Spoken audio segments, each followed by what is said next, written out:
China, U.S., and all the other nations. So it should come as no surprise that something is afoot. I do not believe it can be pulled back. I believe it's gone hot, and I believe the days ahead are going to be the most perilous that this country has ever experienced in its entire life. You don't think the people going to all the town halls and saying no and the poll numbers plunging will make the establishment back off? I think if the establishment thought Obama was still going to be messianic, they were building him up for this. I just see them. They always try over and over again, and this is their biggest try so far. I just don't see it going well for them if they do engage. Well, and then let me say this. I'm not telling anybody not to do those things. I'm also of the opinion that immediately those of the men and women of means and who have the ability, we should be having recall petitions going out. But here's the deal. The question then becomes on the other side of it, does that even threaten them more to move up their time frame? I think, Alex, that the bottom line is the advantage of informing people is if we get that extra law enforcement officer, if we get that extra DEA agent, if we get the extra Border Patrol guy, if we save their families' lives and they finally come to grips with the fact that, hey, if we're ordered to any part of the United States to be away from our family, who's going to take care of them? And then they're being told, don't expect any resupply.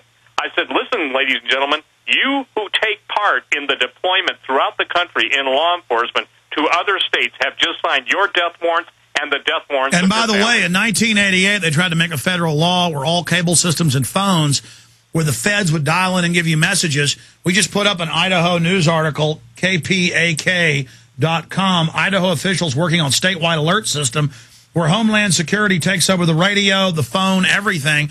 I told people this in Police State 2000 in 1999 because I work in radio, and FEMA came in and took over and put in their control box where everything goes through them. It is all really coming together right now, Steve. And it's like we're going to have our own Mao Zedong here in America, and I just wish to God this wasn't the case, and I hope we can stop it. Let's take some phone calls. Common Side Effects, calling from Hawaii. Never had a caller with a name like that. Go ahead, caller. Hey, good morning, Alex. Hey, good morning, Steve. Good morning. Yeah, remind people to remind the listeners of May 13th, 1985, the city of Philadelphia dropped a bomb on the MOVE organization and burned down a whole city block. Now, a lot of people have been knowing that the government and the system is capable of these things. Certain people have been targeted in the past, and you know, it's been, you know, people haven't come out and really supported these other humans like they really should have in this time of genocide. Now, as far as Alex, my personal opinion, I don't think you're racist. I'm a person of color, and I don't think it really matters if you're racist or not, in all honesty. I mean, your information is crucial, and certain information that you share with the audience, it doesn't have anything to do with racism. It has something to do with but a racist wouldn't make a film like Endgame about how they're targeting black and Hispanic babies for abortion and infanticide and injecting black people with syphilis. It's the people that talk about race all day. They want to get everybody fighting with each other so they can. I mean, Margaret Sanger and Rockefellers brag how they come up and pose through the community groups to kill you. Right, and you have been coming out with the crucial information. Now, not to say that people of color could still, you know, be critical and, you know, because, for instance, the King Alfred plan and the update of that, the Rex 84 plan, that needs to be read on the air to your million of listeners. This is an 8-hour plan of how they're going to localize all the enforcement and then come in and divide up the families, put people in concentration camps, and then their end game is the mass burn trash incinerators that get up to 5,000 degrees. That is what they're trying to, this is their final solution, because in Nazi Germany, they were killing 10,000 people a day, and the ash from burning up folks caused a bottleneck. So it slowed down the production, per se.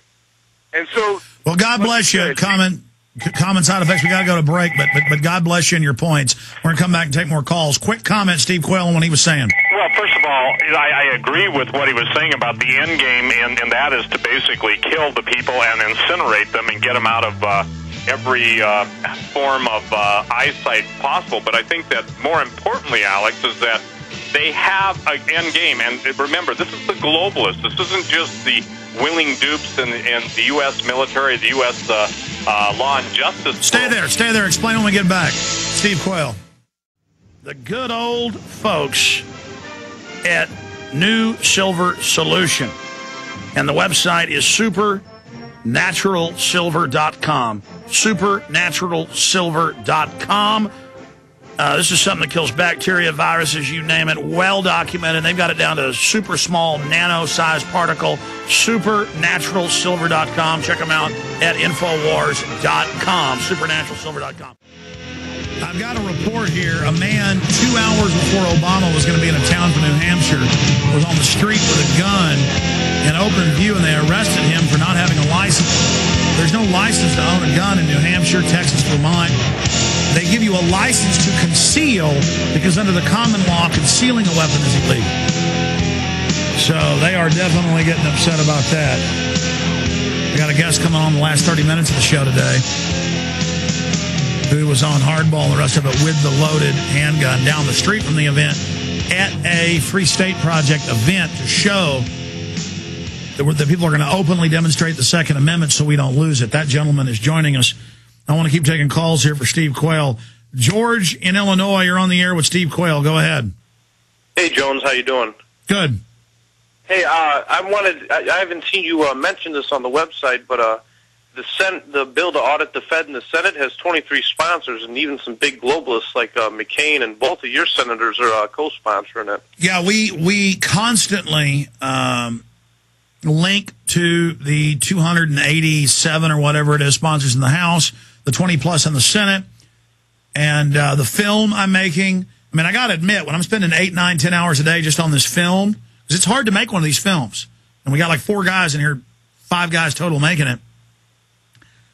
And it's really me, Rob, and Aaron doing the lion's share of actually the editing, the video, the research, that I don't have a lot of I mean, I do miss a lot of things. So that's why we are taking your calls. But very, very exciting. Yeah, and one more thing for Steve. He really needs to check out that book, The Family, by that Jeff Charlotte that you had on. That is an amazing expose on the phony Christians. Absolutely. Thank you so much. I appreciate your call, George. Yeah, all of this is putting heat on the elite, though. And the fact that everybody is waking up to the New World Order, I want to warn the feds that they bombed the Oklahoma City building in '95 to demonize the Liberty Movement when Oklahoma passed a law against the UN takeover. That isn't going to work this time. People now know the New World Order is real. Steve, well, I mean, how do you see this unfolding? Well, first of all, I think that they have to go hot because they know that the people are awakening. The audit the Fed, listen, you've got control of a nation's money. You've got control of the nation. That's what lobbyists are. That's what payoffs are, bribery. And when payoffs and bribery don't work, then you use blackmail. So that's why I believe things are going to have to go really hot. Also, I think people are losing track of the fact that there are extraneous events to us that are taking place right now, i.e. Israel and Iran. Now, why is that important to us? It is my contention that the devils that know how to go for what's going on in this country will most likely try and link and sync with a major world event so they can cover up their nefarious deeds. In other words, a worldwide traumatic event. And you know what Tommy Frank said, the minute a nuclear weapon goes off in the United States, the bottom line is it's all over the Constitution. It's my what would you say, learned and calculated thought process that we are going to see multiple events taking place and that they will use an international event, whether it's London going up or D.C. or New York going up, meaning going up by a nuclear weapon, that it's going to be the false flag scenario. It's going to be integrated. And listen, Alex, they don't ever intend to give up power. So anytime there's a threat to their power, they have to take the eyes of the awakened off of the events that led up to their awakening and substitute something else. So what I'm saying is they will come up with a false flag or multiple false flags, tying it into an international event, and then, their killing spree begins in this country. See, I see them testing the flu to see if they can get people to take the shots, and then beta testing each time for a bigger event. I see the incremental system where they contract, we push back, they release some of the contraction. Then they contract again. We push back. They release some of the contraction. As soon as we give up again, think we've won, they contract again. That's the technique I see them using as they try to get control of us.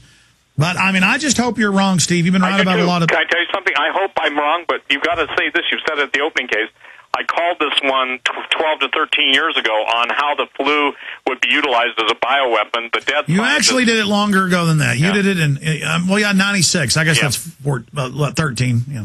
Well, the deal is that all I'm trying to say is that, look, I hope I'm wrong, too, but we're seeing too many things taking place that suggest that, look, I go back to that little formula: identification, vilification, nullification, death. It was Chris Matthews who should be arrested by the FBI for stating on his show